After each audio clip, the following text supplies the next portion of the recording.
This is far from the first evidence we've seen of what is happening in Xinjiang, but what is it about this particular leak that you think makes it a watershed moment? For far too long, often the victims of the Chinese government's concentration camps have become numbers and statistics, but today they have faces, they have names, and they have ages, and that's what we're seeing here.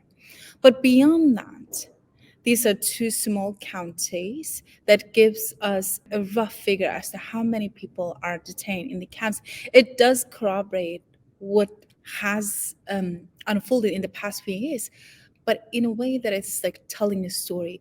Each person, their face, the terror that we can see in their eyes, and the bodyguard standing next to them, exerting state power, all of that tells incredibly powerful story.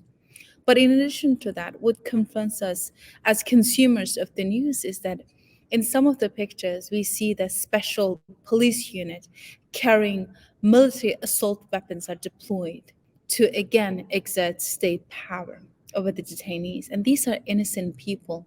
And I think through their eyes, they are telling stories. And at this point, the international community cannot again say that we didn't know.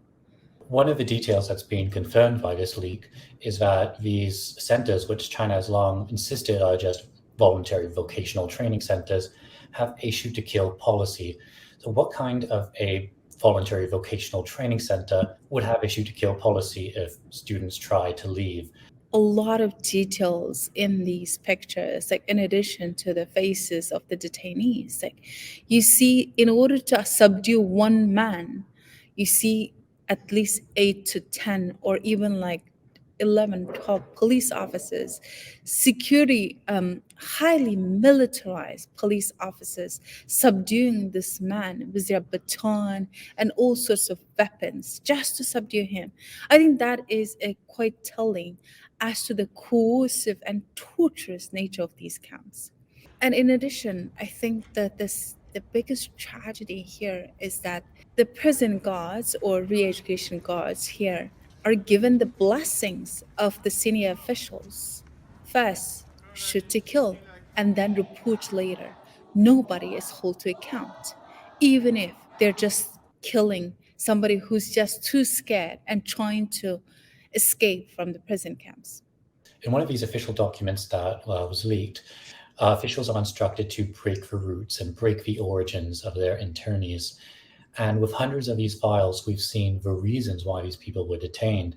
And it could be something as innocuous as growing a beard or abstaining from alcohol. So, what does this reveal to us about the extent to which any expression of Uyghur culture or Islamic faith has been criminalized in Xinjiang?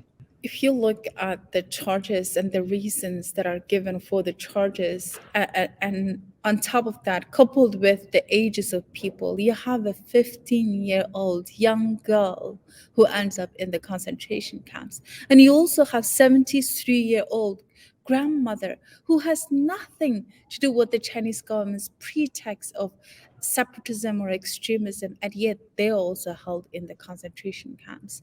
And it really echoes the Chinese government's own official policy, as you said, break their roots, break their origin, break their connection.